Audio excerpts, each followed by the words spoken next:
Tem pesquisa que mostra que até 15 vezes mais a pessoa que tem esse vício tem chances de se auto-aniquilar do que a população em geral. Falando sobre vícios, agora mudando completamente o assunto, eu falei muito sobre os vícios em bet, né?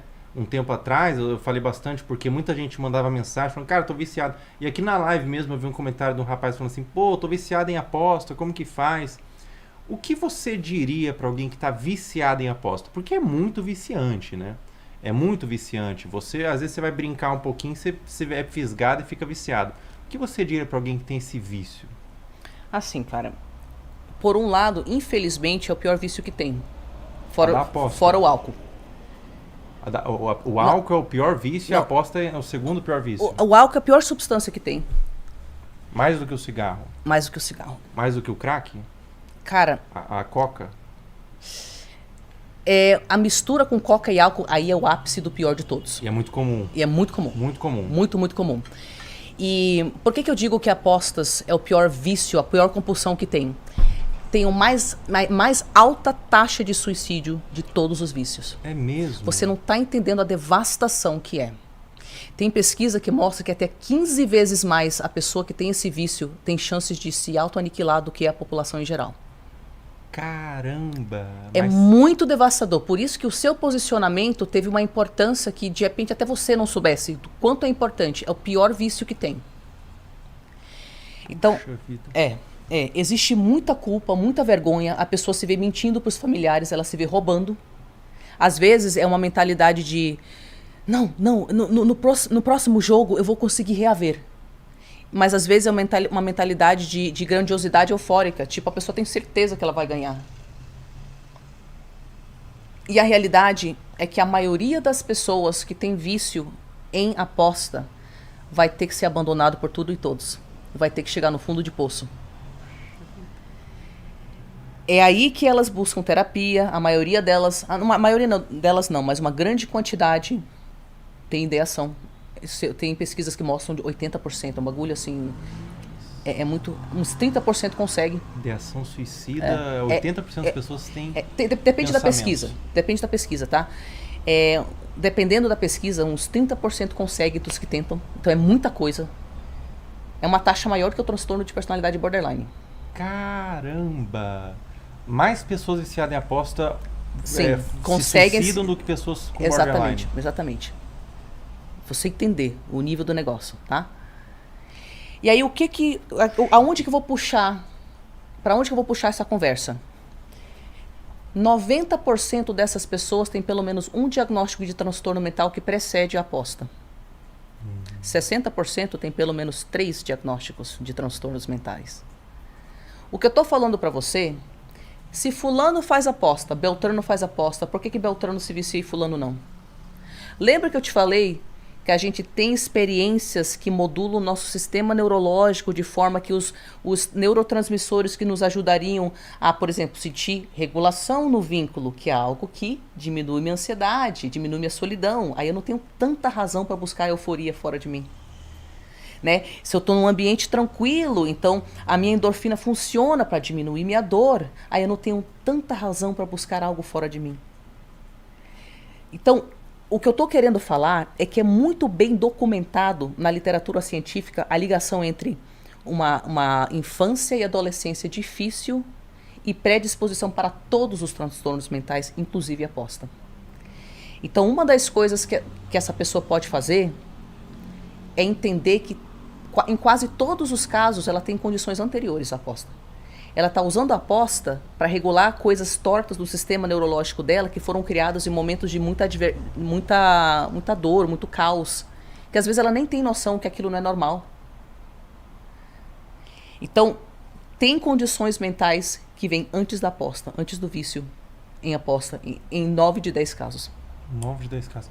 Mas quando o influencer ele coloca lá e divulga o tigrinho, divulga a aposta, ele não seleta o público que vai ter acesso. Então ali, quem vai ter acesso vai ter muito adolescente, vai ter muita pessoa com transtorno que vai ter acesso àquele vício. Exatamente.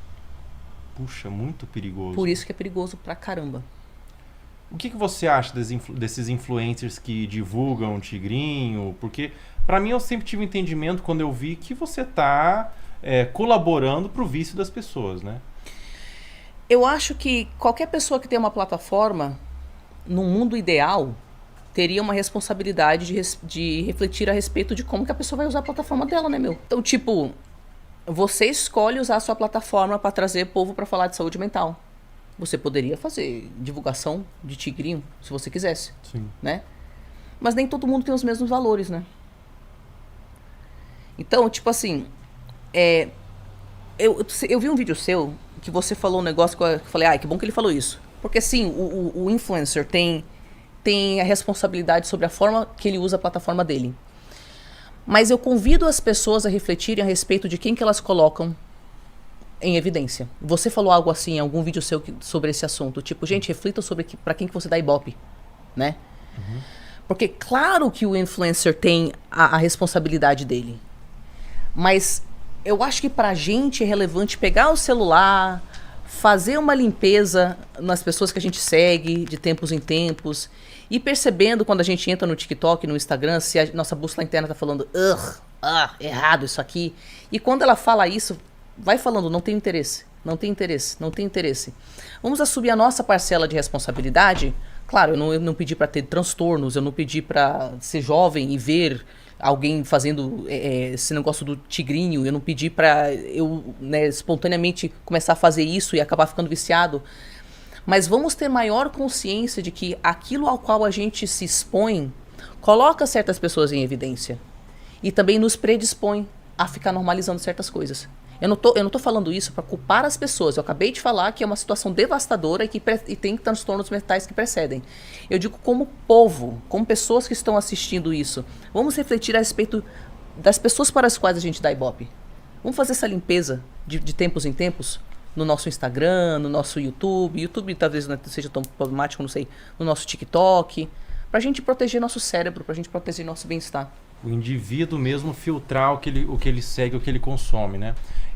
Nos meus estudos sobre vício em aposta, eu vi inclusive que os adolescentes são os mais afetados. Até porque os adolescentes são a maioria que estão consumindo rede social e a divulgação de casa de aposta tem em todo lugar, tem no futebol, mas acho que o lugar que mais tem é nas redes sociais. Então acaba que o adolescente que já não tem o cérebro formado, ele vai entrar num vício devastador. Ele não tem forma de controlar impulso. Ele literalmente não tem, porque ele não tem o córtex pré-frontal formado ainda. Isso é formado lá para os 25 anos de idade. E outros grupos que também têm questões com impulsividade, como bipolares, borderlines, TDAHs, também vão ter maior predisposição para ter essas dificuldades. O que você diria para alguém que está viciado em aposta ou em outro vício? Que está com vício e não consegue sair, que tem aquela vontade aqui. Não, só mais um pouco. O vício tem muito esse ciclo, né? Só uma vez. Só mais um pouco. Na aposta mesmo. Ganhei um pouquinho, pô, dá para ganhar. Então vou tentar um pouco para ganhar um pouco mais. Eu perdi, não, agora eu vou recuperar. E daí tá dormindo ali, começa a se coçar. Cara, são 3 da manhã, eu sei, eu tenho que dormir, eu tenho que trabalhar amanhã. Mas só mais um pouquinho aqui, porque às vezes eu consigo recuperar aquele valor que eu perdi. Quem tá nesse ciclo do vício? O que você diria para uma pessoa assim? Assim, duas coisas. Primeiro que a realidade é que às vezes não interessa o que a gente fala, até a pessoa chegar no fundo de poço dela. Porque a dor de permanecer naquele lugar tem que ser maior do que a dor de passar pelo processo de transformação. E às vezes a pessoa só chega nisso quando ela está lá no fundo do poço mesmo, tá?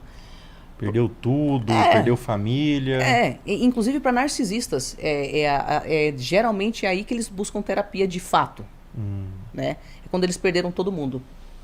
Porque podem ter tentado terapia 10 milhões de anos, mas quando eles perderam todo mundo, aí a dor de não se transformar é maior do que a dor de se transformar. Né? Mas o que eu convido as pessoas a refletirem é o seguinte, lembra aquilo que a gente estava falando sobre, você tem os flashbacks. Esses flashbacks são as dores que reativam um trauma anterior. Você volta para aquele lugar. Você desenvolveu comportamentos para lidar com essa dor. Um desses comportamentos pode ser um vício. Ou não falar não para as pessoas. Eu convido as pessoas a refletirem a respeito de qual é o gatilho logo antes. Porque tem alguma coisa emocional que é tão devastadora para você. Pode ser solidão. Pode ser vazio. Pode ser pânico. Tá? Pode ser sensação de abandono, Pode ser sensação de ser inadequado, de ser uma aberração. Tem alguma emoção que você não, com a qual você não sabe lidar. E é por isso que teu cérebro está falando: perigo, perigo, ativa aí o negócio que libera dopamina, que libera... Você entendeu? Porque teu cérebro está tentando colocar alguma coisa que vai te dar aquele alívio naquele momento, mas que a longo prazo só vai te ferrar, né? Então, quanto mais a pessoa faz esse trabalho de pausar... E eu sei que, tipo, eu tô falando isso pro vento às vezes, sabe? Dependendo de onde a pessoa estiver. Por isso que eu falo, às vezes ela vai ter que chegar no fundo de poço. Mas ela vai perceber, em algum momento, quando ela começar a se tratar, que tem um gatilho anterior. E pode chegar no momento que é qualquer coisa. Tédio. Opa. Tesão. Vou pra lá. Mas tem alguma emoção que provavelmente foi o início de alguma coisa, um pânico. Eu fumava muita maconha. Antigamente. Maconha. Hoje eu tô sóbria, mas quando eu percebi qual que era o gatilho anterior, sempre tinha um gatilho anterior. E o gatilho é quando eu sentia pânico. Eu começava a catastrofizar e meu nível de ansiedade aumentava para um pico que eu pensava: meu Deus, eu não vou aguentar, não vou aguentar. E era num período onde eu tinha cortado contato com a minha mãe, eu não tinha mãe nem pai, nem amigos, nem contato com as minhas irmãs, então eu me sentia absolutamente sozinha no mundo, e eu prometi pra mim mesma que eu nunca ia voltar pra casa, então se eu precisasse dormir na rua, eu ia fazer isso. Então aquilo gerava tanta ansiedade dentro de mim, que algo dentro do meu cérebro falava: tá bom, vai lá. Porque o nível de pânico que eu sentia ativava a necessidade de ter esse conforto. Então, explore o que é isso que vem antes do gatilho. Os vícios, ele vem de um sentimento, de uma carência que você tem, né? Um sentimento, às vezes, de estresse e tudo mais, né? Ou o próprio gatilho, ele é formado das mais variadas coisas. Eu estava lendo um livro sobre isso, que às vezes tinha um rapaz que quando ele passava na parte do mercado que era de produto de limpeza, ele tinha vontade de beber. Daí foi investigar por quê. Como assim? Você passa no produto de limpeza e tem vontade de beber? Daí ficou sabendo que no fumódromo da empresa dele sempre estavam borrifando o produto de empresa, de limpeza, e ele sentia o cheiro, e quando ele sentia o cheiro ele estava fumando. Então é muito... Às vezes a ligação é muito abstrata, você tem que se investigar. Pois é. O Gustavo Sketch, por exemplo. Você conhece o Gustavo Sketch? Não, cara. O Gustavo Sketch, ele tem fetiche em fezes. E isso ocasionou muitas coisas ruins na vida dele, né? Ele era ator. Ele era ator do Turma da Mônica e tatuou fezes no corpo, tudo mais. Ele abraçou as fezes, né? Literalmente, tudo mais. E daí ele fala assim que como que surgiu o vício em fezes dele. Ele estava se defecando no banheiro, isso é por estudo clínico, né? Estudo psiquiátrico e tudo mais. Ele estava defecando e daí ele foi se masturbar. Ele chamava de caganheta. E daí nesse momento, enquanto ele estava sentindo o cheiro das fezes e se masturbando, ele associou as fezes com a masturbação, as fezes com o desejo sexual. E daí depois disso ele se afundou completamente nas fezes. Literalmente e abstratamente também, porque ele perdeu a carreira dele de ator com as fezes, mas ele abraçou mesmo a parada. Hoje ele vende livro de fezes, livro ensinando a comer fezes. Não, ele fala que não come fezes, ele fala que ele põe na boca, mastiga e gospe. E daí ele teve toda essa relação com fezes, né? Gustavo Sketch, cara, que doideira. E daí como que funciona a associação mesmo, né? Do hábito. Associação, tem uma associação muito aí. Abstrato, né? E cada pessoa tem seu rolê. Tem o seu jeito de funcionar, a sua associação. Então, veja como você funciona. Qual é o seu gatilho, qual é a associação que você faz.